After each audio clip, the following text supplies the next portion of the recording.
আমি কেঁদে কেঁদে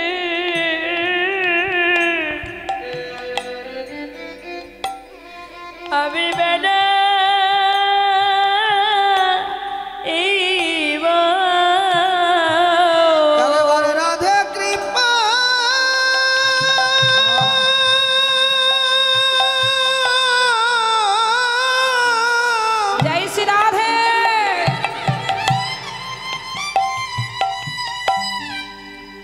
রাধে কৃপা করো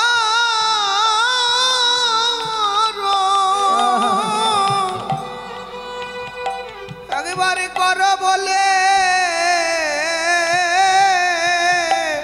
ওই ধুলাই গড়া গড়া গড়ি দিয়ে রাধে কৃপা করো বলে ধুলাই গড়া গড়ি দিয়ে রাধে কৃপা করো বলে ধুলাই গড়া গড়ি দিয়ে ওই রাধে কৃপা করো বলে ধুলাই গড়া গড়ি দিয়ে রাধে কৃপা করো বলে একবার রাধে কৃপা করো বলে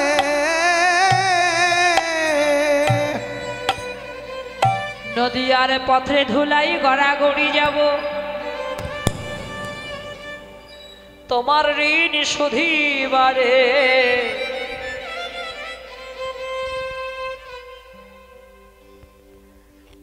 দেখেছিস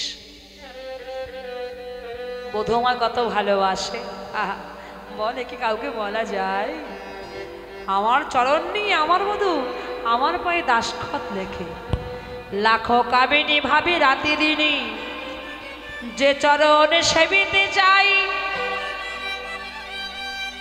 জ্ঞান দাস কহে আহিরি নাগরী নাগরী প্রীতি বান্ধল তাই বান্ধল বলতে পারিস আমি গোবিন্দ সেবার কিছু কি জানি তাকে সেবা করতে আমি কি শিখেছি মতিহীনী গুণহীনী তবু যার চরণ কোটি কোটি রমণী সাধনা করে পাই না সেই গোবিন্দ কিনা আমার মতো অভাগিনীর পায়ে দাসখাত দেখে বলতে পারিস এ তো হলো নিশির কথা আর প্রভাতের কথা এবার তোদেরকে বলবো দুপুরবেলা বধূ আমার কত ভালোবাসে জানিস ও সে স্নান দুপুর সময় জানি দুপুর সময় জানি বধূ তপ্ত পথেতে ঢালয়ে বাড়ি তপ্ত পথেতে ঢালয়ে পানি তপ্ত পথে ঢালয়ে বাড়ি দুপুরবেলা মা প্রচণ্ড রৌদ্রের তাপ ও শ্যামলা আমি যাব কোথায় যমুনায় স্নান করতে বধূ জানে আমি ঠিক এই সময় এই পথেই আসবো রৌদ্রের তাপে বালুকা উত্তপ্ত হয়ে গেছে যদি আমার চরণে ব্যথা লাগে হ্যাঁ বধূ আমি যাবার আগে জল ঢেলে দেয় জল ঢেলে দেয় বধূ জল ঢেলে দেয় জল ঢেলে দেয় বলি তপ্ত পথে জল ঢেলে দেয় তপ্ত পথে জল ঢেলে দেয় আমার চরণে তাপ লাগিবে ভয়ে তপ্ত পথে জল ঢেলে দেয় ওই চরণে তাপ লাগবে বলে তপ্ত পথে জল ঢেলে দেয় আরো বলি শোন কি কহব সখী পিয়ার কথা আরে কি কহব সখী পিয়ার কথা কি কহব সখী পিয়ার কথা কি কহব সখী পিয়ার কথা কহিতে অন্তরে লাগয়ে ব্যথা কহিতে অন্তরে লাগায়ে ব্যথা এ কথা বলতেও আমার অন্তরে কষ্ট হচ্ছে কি জানিস একদিন আমি ও শ্যামলা তাম্বুল ভক্ষিয়া দাঁড়ায় পথে তাম্বুল ভক্ষিয়া দাঁড়ায় পথে তাম্বুল ভক্ষিয়া দাঁড়ায় পথে তাম্বুল ভক্ষিয়া দাঁড়ায় পথে তাম্বুল মানে কি বাবা তাম্বুল তাম্বুল মানে পান পান পান সেবা করে আমি রাজপথে দাঁড়িয়ে আছি জানিস শ্যামলা, হঠাৎ করে আমার বধূ কোথা থেকে ছুটতে ছুটতে আমার কাছে এসে হাত পেতে বলে, হেন পেলে প্রিয়া পাতায় হাতে, কেন বলি প্রিয়া পাতায় হাতে, বলে প্রসাদ দাওরাই, প্রসাদ দাওরাই, চরণের দাস আমি প্রসাদ দাওরাই, ওই চরণের দাস আমি প্রসাদ দাওরাই। প্রসাদ দাও, ও রাধে প্রসাদ দাও। তোরা বল দেওয়া যায়? আমার চর্বিত তাম্বুল প্রসাদ কামনা করছে আমার বধূ, এ কি দেওয়া যায়?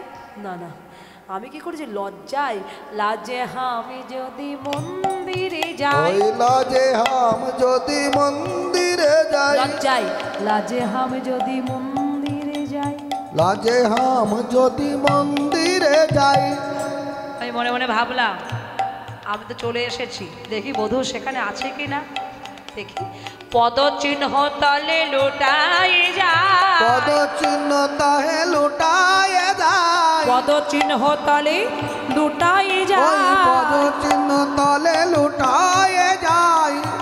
আমি যেখানে দাঁড়িয়েছিলাম আমার চরণ চিহ্ন পড়ে আছে, ঠিক সেই জায়গায় ধুলাই গড়া গড়ি যাই রে, ধুলায় গড়া গড়ি যায় রে, প্রসাদে বঞ্চিত হলামি বলি ধুলাই গড়া গড়ি যাই আমি রে। প্রসাদ বঞ্চিত হলাম বলে আহা। ধুলায় গড়া গড়ি যায় রে। আয় শ্যামলা, দেখেছিস? হ্যাঁ বধূ আমার প্রসাদ না পেয়ে ধুলায় গড়া করে যাচ্ছে, কিন্তু শোন আমি প্রসাদ না দিলে কি হয়, এত করেও শান্তি হয় না।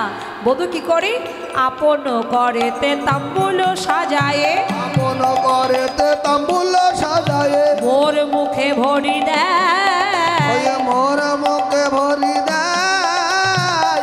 আবার কি করে, বাহু পাশারিয়া শ্রীমুখ ধরিয়া, বাহু পশারি আসি মুখ ধরিয়া, মুখে মুখ দিয়া নেই। ওই মুখে মুখ দিয়া যায়।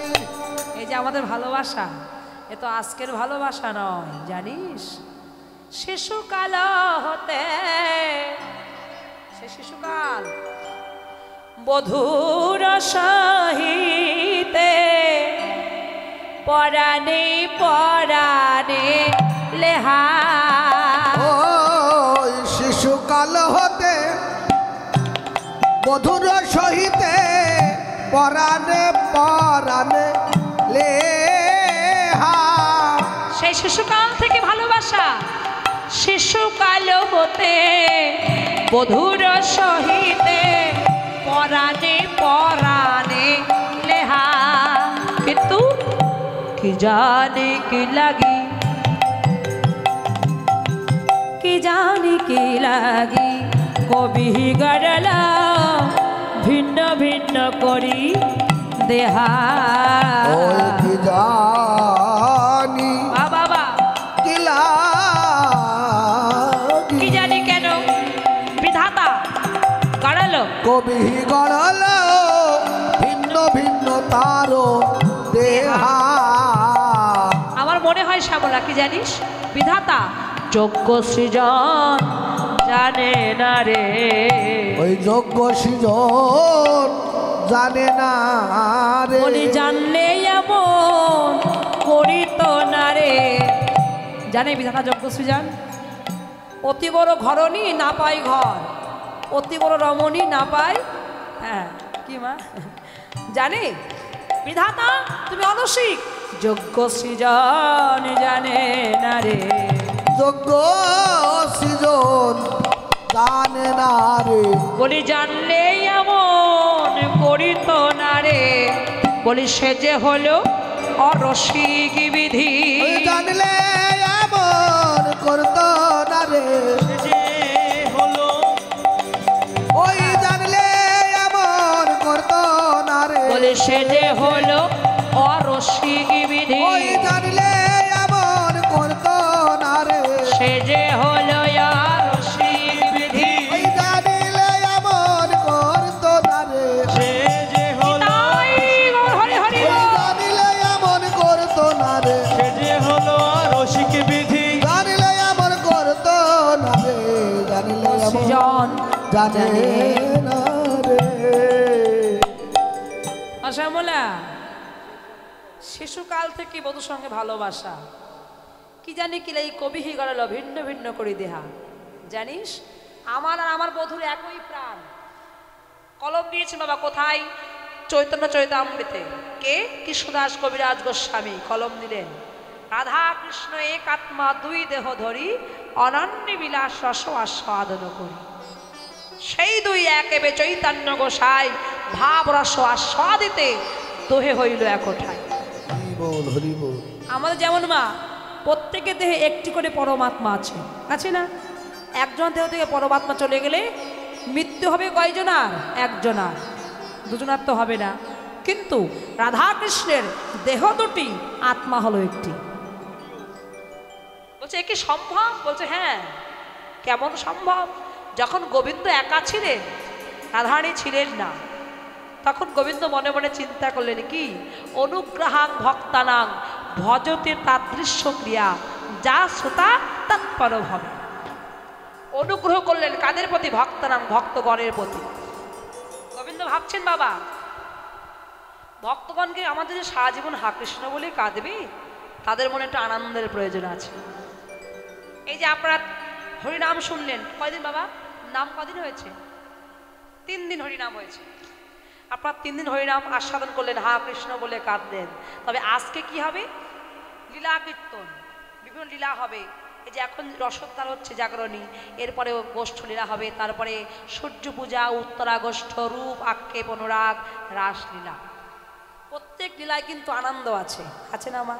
আনন্দ উপভোগ করবেন আপনারা। তা ভগবান ভাবছেন, এই যে ভক্তরা সারা জীবন কি হা কৃষ্ণ বলে কাঁদবে, ভক্তের মনে একটু আনন্দের প্রয়োজন আছে। আনন্দ দান করতে গেলে আমায় কি করতে হবে? না, আমাকে লীলা করতে হবে। লীলা করতে হবে আমাকে। কি লীলা? লীলা করব, বিভিন্ন লীলা করব। লীলার মাধ্যমে ভক্তগণ আমার প্রতি আনন্দ পাবে, আকৃষ্ট হবে। তবে আমি যে লীলা করব, এক দেহে কভু নহে রস আস্বাদন, সেই কারণে প্রভু করলেন 2 দেহ ধারণ। গোবিন্দ ভাবছেন বাবা, লীলা করতে গেলে আমার এক দেহে হবে না, 2 দেহের প্রয়োজন, আমার সঙ্গিনীর প্রয়োজন। ভগবানের সঙ্গিনী কে হবে? স্বর্গে দেবীদের পর্যন্ত সাধ্য নাই ভগবানের সঙ্গিনী হওয়া। তাই গোবিন্দ স্থির করতে না পেরে নিজের বাম অঙ্গ থেকে আহ্লাদিনী শক্তিকে বার করল। সেই শক্তি হলো কে? শ্রীমতী রাধারানী। ভুল ভাববেন না বাবা, রাধারানী কারো ঘরে স্ত্রী নয়, কারোর ঘরের কন্যাও নয়। সত্যযুগে লক্ষ্মীনারায়ণ লীলা করছেন গোলকধাম থেকে। লীলা এবার করছে কোথায়? ভূমণ্ডলে এসে, গোলকধাম থেকে ভূমণ্ডলে এসে মর্তধামে। সত্যযুগে লক্ষ্মীনারায়ণ, ত্রেতা যুগে রামচন্দ্র সীতা, দাপরে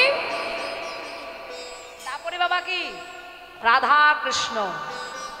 বিচার করুন বাবা, সত্যযুগে নিজের সহধর্মী লক্ষ্মী দেবী, দাপর যুগে নিজের স্ত্রী সীতা ঠাকুরানী, কিন্তু ত্রেতা যুগে নিজের স্ত্রী সীতা দেবী। দাপর যুগে রাধারানী কি তার স্ত্রী ছিলেন? স্ত্রী ছিলেন কি? কে ছিলেন? প্রেয়সী। দাপর যুগে প্রেয়সী রূপে লাভ করলেন। বলছে কেন? কি প্রয়োজন ছিল? অনেকে বলে গোবিন্দের 16,000 স্ত্রী আছে। 16,000 স্ত্রী, একজন প্রেয়সীকে রাধারানী। জগতের লোক কত আঙুল তুলল, কি প্রয়োজন ছিল গোবিন্দের নিজের সহধর্মী নিজের স্ত্রীকে অপরকে দান করা? বলছেন ভগবান বলিয়ায় তিনি পারেন নাই, তিনি ভগবান বলিয়ায় নিজের স্ত্রীকে অপরকে দান করেছেন। কি করে? রাধারানীর স্বামী ছিলেন কে বাবা? আয়ান ঘোষ। এই আয়ান সত্যযুগে ছিল অভিমন্যু একজন ঋষি। অভিমন্যু নামে একজন ঋষি ছিলেন। অভিমন্যু সাধনা করেছিলেন যুগ যুগ ধরে। সাধনায় সিদ্ধি লাভ হলো, এক পায়ে দণ্ডায়মান হয়ে সাধনা করতে লাগলেন। নারায়ণকে। নারায়ণ আবির্ভূতা হলেন। বলো অভিমন্যু তুমি কি চাও? প্রভু তোমার বিলাস মূর্তি লক্ষ্মী দেবীকে আমার সহধর্মিণী রূপে চাই। বলছে মূর্খ, তুই আর কিছু পালি না জগতে? অন্য কিছু চা, সমগ্র পৃথিবী তোর নামে লিখে দিব, তুমি চা। বলছে না, আমার কিছু চাই না, তোমার প্রেয়সীকে আমার স্ত্রী রূপে আমি চাই। নিজের অঙ্গ থেকে মাংস ছিঁড়ে আগুনে আহুতি দিচ্ছে। আমার একটাই কামনা, দাও প্রভু। ভক্তের মান রাখতে গিয়ে বাবা, ভগবান কিন্তু কারোর একার নয়। ভগবানকে যে ডাকার মতো ডাকতে পারে, ভগবান যে তার হয়ে যায়। সামান্য প্রেয়সী কেন? ভগবান চাইলেন আর প্রেয়সী দিয়ে দিলেন? তো নাও দিতে পারতেন। প্রেয়সী কেন? যদি কেউ ভগবানের প্রাণটাও চায়, ভগবান তাও দিতে বাধ্য। যদি ভক্তি ভরে ভগবানের কাছে ভগবানের প্রাণটাও কেউ চায়, ভগবান তাও দিতে বাধ্য। এরও প্রমাণ আছে। আপনারা জানেন, ত্রেতা যুগে রাম অবতারে ভগবান রামচন্দ্র বালিকে বধ করেছিলেন। বালির পুত্র ছিল অঙ্গদ। অঙ্গদ কিন্তু রাম ভক্ত ছিলেন। রামচন্দ্রের সঙ্গে থেকে রাবণ যুদ্ধে সাহায্য করেছেন। যখন রাবণ রাজা নিহত হয়েছে, সীতাদেবীকে রামচন্দ্র উদ্ধার করে নিয়ে আসছে, অযোধ্যায় ফিরে আসবে। সেই সময় বনের মধ্যে পশুরা যা যা সাহায্য করেছিল, সবার কাছে গিয়ে রামচন্দ্র বলছেন, বলো তোমরা কে কি চাও? তোমরা যে যা চাইবে সবাইকে তাই দান করবে। কে বলছে প্রভু তোমার স্বরূপ দেখাও, কে বলছে প্রভু তোমার বিশ্বরূপ দেখাও, কেউ বলছে প্রভু তোমার দাস হয়ে থাকতে পারি জনম জনম, এই আশীর্বাদ করো। যে যা চাইছে রামচন্দ্র ভক্তদের মনোবাসনা পূর্ণ করছে। সবার শেষে অঙ্গদ এলো, ওই বালিপুত্র অঙ্গদ। অঙ্গদ বলো তুমি কি চাও? অঙ্গদ বলছে প্রভু তোমায় বড় ভালোবাসি, তোমার পরম ভক্ত আমি। তোমার সঙ্গে থেকে রাবণ যুদ্ধে তোমাকে সাহায্য করেছি, তবুও তোমার প্রতি মনে একটা রাগ আমার আছে। রাগটা কি? তুমি আমার পিতৃ হত্যা করেছ। এই কষ্ট বুকের মধ্যে আমার জমা আছে। এর প্রতিশোধ স্বরূপ আমিও একদিন নিজের হাতে তোমার প্রাণ আমি নিহত করতে চাই। তোমারও প্রাণটা আমার চাই, আমি নিজে হাতে তোমাকে মারতে চাই। রামচন্দ্র হেসে বললেন, তবে তাই হবে। ভক্ত চেয়েছে আমার প্রাণ, আমি দেব না? আমার নাম যে ভক্তাধীন ভগবান। তবে তাই হবে অঙ্গদ। তবে এ যুগে নয়, দাপট যুগে আমি হব ভগবান শ্রীকৃষ্ণ, আর তুমি হবে জরাব্যাধ। একটুখানি তোমার তীরের ফলার আঘাত আমার চরণতলে গিয়ে বিঁধবে, তাতেই আমি এহলোক পরিত্যাগ করে আমি গোলক ধামে অন্তর্ধান হয়ে চলে যাব। পিতাই গৌর হরি হরি। দেখেছিস? আহা, গোবিন্দ কি করেছে? হরে কৃষ্ণ। রাধারানী আর গোবিন্দ সেই দুজন প্রেয়সী অভিমন্যুকে দান করলেন। তবে তাই হবে অভিমন্যু, আমার প্রেয়সীকে তুমি সহধর্মিণী রূপে পাবে। যেভাবে আশীর্বাদ করে দিয়েছে, ছোট যে আশীর্বাদ করে দিয়েছে, লক্ষ্মী দেবী ছুটে এলেন, অভিশাপ দিলেন, অভিমন্যু তুই আমার নারায়ণের চরণ ছাড়া করে দিয়েছিস, তোকে অভিশাপ দিলাম, তুই দিবা অন্ধ হয়ে জন্মগ্রহণ করবি। আমার যে রূপ কখনো চোখে দেখতে পাবি না, আর তুই নপুংস হয়ে জন্মগ্রহণ করবি। নপুংস মানে বাবা না রমণী না পুরুষ, যাকে আমরা বলি হ্যাঁ হ্যাঁ জন্মগ্রহণ করবি। অভিমন্যু নয়ন জলে ভাসছে, লক্ষ্মী দেবী আমি কি কোনোদিন তোমার দর্শন পাবো না? পাবি। কোন দিন? যেদিন আমি বধূর সঙ্গে নিধুবনে গিয়ে মিলন হব। আমার বধূ তোদের ভয়ে কৃষ্ণ কালী রূপ ধারণ করবে, আর আমি বধূর চরণ সেবা করব। আর সেই দিন তুই আমার বদন নয়, আমার চরণ দর্শন করবি। কি জ্ঞানে? মাতৃজ্ঞানে তুই আমার চরণ সেই দিন পূজা করবি। আহা, দেখুন রাধারানীকে লাভ করেছেন আয়ান ঘোষ, তবে রূপ দর্শন হয় নাই, সঙ্গ লাভ হয় নাই, নপুংস হয়ে জন্মগ্রহণ করলেন। ভগবানের প্রেয়সীকে লাভ করা কি সহজে বাবা? আহা, জগতে অলিগলির ভালোবাসা আর রাধা গোবিন্দের ভালোবাসা কখনো এক করলে হবে না। ভগবান মাত্র 3 বছর বয়সে তার বাম হস্তের কনিষ্ঠ অঙ্গুল দ্বারা গিরি পর্বত ধারণ করেছে। আমরা কি পারবো একটা ইট নিতে? ভগবান বললেন, দেখো আমি যা করেছি তোমরা করতে যেও না, যেটা আমরা বলি সেটাই তোমরা করো। শোন, এই যে ভালোবাসা আজকের নয়, শিশুকাল থেকে ভালোবাসা। কি জানে কিরালি লাগি কবি করালো ভিন্ন ভিন্ন করি দেহা। আরো বলি শোন, আমি যে ধোপার কাছে কাপড় কাচতে দিই, বধূ আমার সেই ধোপার কাছে কাপড় কাচতে দেয় কেন? বসনের সঙ্গে বসন পরশ লাগবে বলে। আমি যে ঘাটে স্নান করি, বধূ তার উজান ঘাটে গিয়ে স্নান করে কেন? যমুনার জল উজানে বইছে, আমার অঙ্গের পরশ করা জল বধূর অঙ্গে গিয়ে লাগবে বলে। আমি বধূকে বললাম, ওগো বধূ, আমি যখন জন্ম নেব তখন আমি অন্ধ হয়ে জন্ম নেব। যতক্ষণ না পর্যন্ত তোমার কোমল হস্ত আমার নয়নে না বুলাইয়ে দেবে, ততক্ষণ আমি নয়ন মেলবো না গো, নয়ন মেলবো না গো। আমি আবির্ভূত হয়েছি কোথায়? বিশ্বভানুপুরে, বিশ্বভানু রাজার ঘরে, কীর্তিদা মায়ের কোলে। বিশ্বভানু রাজা মা যমুনায় স্নান করতে গিয়ে পদ্ম ফুলের উপরে মানবী কীট রূপে এসেছিলেন রাধারানী, তাকে লাভ করে ঘরে নিয়ে গেলেন। দেখছে যমুনার জল বয়ে চলেছে একদিকে, আর পদ্ম ফুলটা উজান দিকে বয়ে চলেছে। যমুনার জল ধারা বয়ে আসছে বাবা, আর উজান দিকে যাচ্ছে পদ্ম ফুলটি। ধারা যেটা উজান দিকে যায় বাবা, তার নাম কি হয়? ধারার উল্টো কি? রাধা।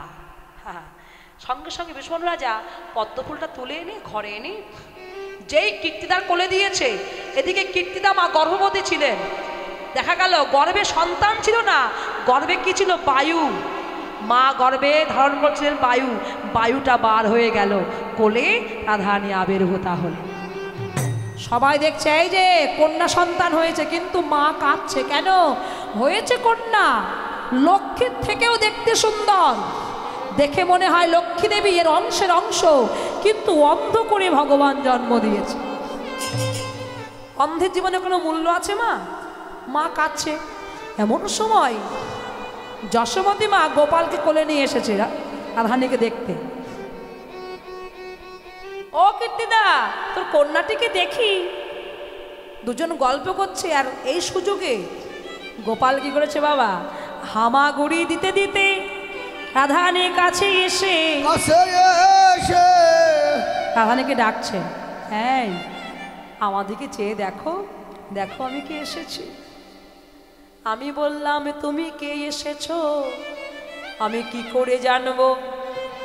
তুমি সেই নারায়ণ না আমার প্রাণ গোবিন্দ? প্রাণ গোবিন্দ শঙ্খ চক্র গদা পদ্মধারী সেই রূপ না তো? না দ্বিভুজ আমার প্রাণ গোবিন্দ? আগে নয়নে হাত দাও, তবে তো বুঝবো। যেই আমার বধূ আমার নয়নে হস্ত বুলাই দিল, কি হলো জানিস? আমি নয়ন মেলে পরাণ বধূ দেখিলাম, নয়ন মেলে পরাণ বধূ দেখিলাম, আমি নয়ন মেলে পরাণ বধূ দেখিলাম, নয়ন মেলে পরাণ বধূ দেখিলাম। বলি সেই দিন হতে ভালোবাসা নয়ন মেলে পরাণ বধূ দেখিলাম, সেই দিন হতে ভালোবাসা বলে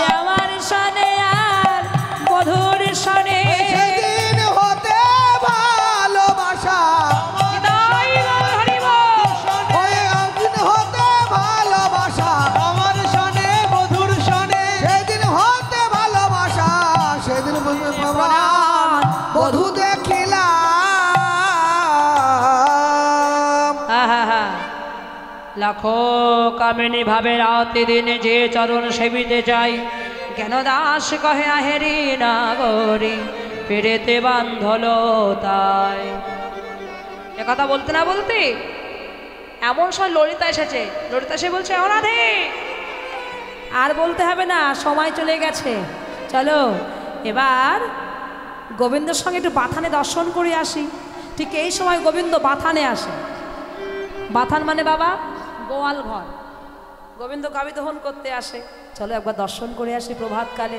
আহা, চলে রাধারানী আমার অভিসারে চলিল, চলিল কৃষ্ণ বাদন দেখবে বলে অভিসারে চলিল। ওই কৃষ্ণ বাদন দেখবে বলে অভিসারে চলিল। দেখে কি বাথানে গোবিন্দ গাভী দহন করছে। এখন যে রাধারানীকে দেখেছে, যেই দেখেছে রাধারানী দাঁড়িয়ে আছে, অমনি এক দিঠে চেয়ে আছে,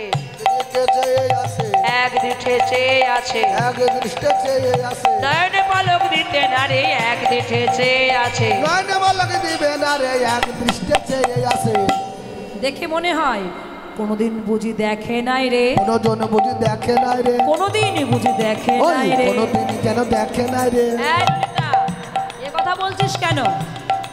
সকালে দেখছে, এখন দেখলো, গোষ্ঠে যাবার সময় দেখবে, দুপুরবেলা সূর্য পূজায় দেখবে, সন্ধ্যাবেলা জলান্তে গিয়ে দেখবে, আবার গোষ্ঠী থেকে ফেরার সময় দেখবে, রাত্রে রাসে গিয়ে মিলন হবে।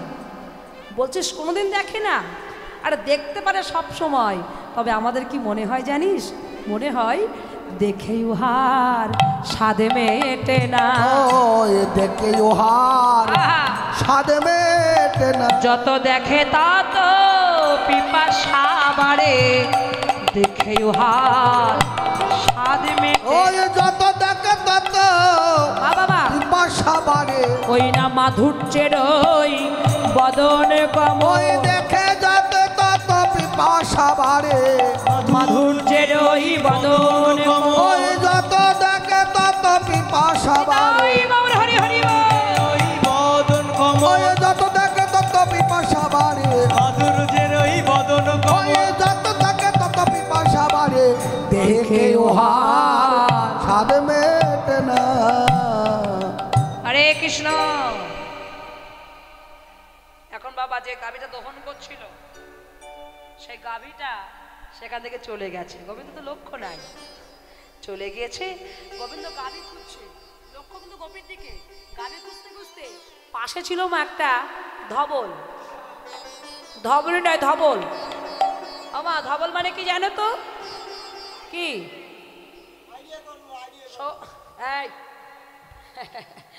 ধবল মানে ষাঁড় বাবা।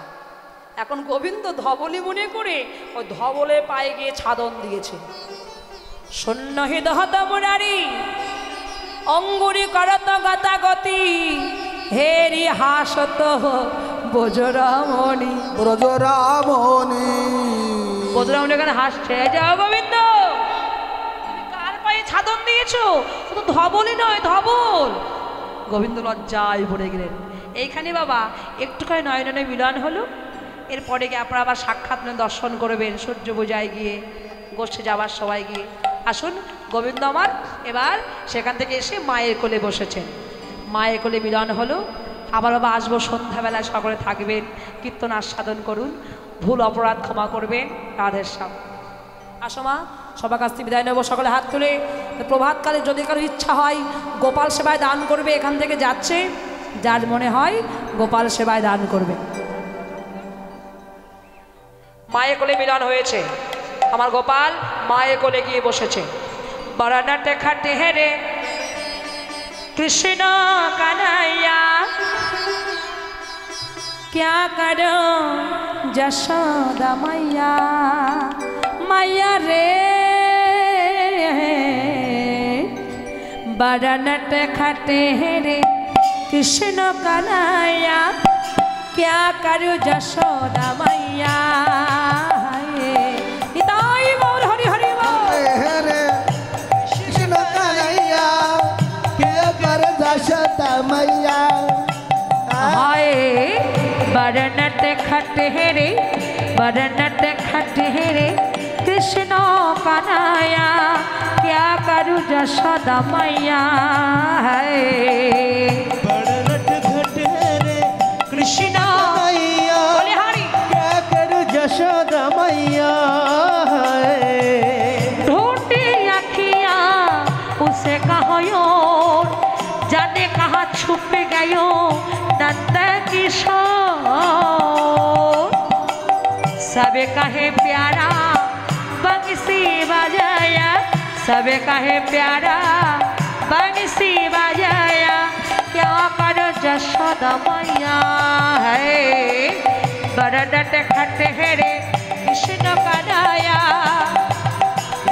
क्या करो जशोदा मैया कृष्ण कन्हैया क्या कर जशोदा मैया बड़ नट घट रे कृष्ण कन्हैया क्या करूं जशोदा मैया निताई गौर हरि बोल हरि তানন্দের বল শ্রী আদ্বৈত বল শ্রীমান গদাধরের বল হরি বল হরি বল হরি হরি বল হরি বল হরি হরি বল হরি বল হরি বল হরি বল হরি বল হরি বল হরি বল হরি বল হরি বল जय जय श्री गुरु श्रीनाथ प्रेमानंदे निताई गौर हरि हरि बोल प्रेम से रानी की श्याम सुंदर की जय। भक्त बिंदु की जय। राधे श्याम আদেশ মান কি জয়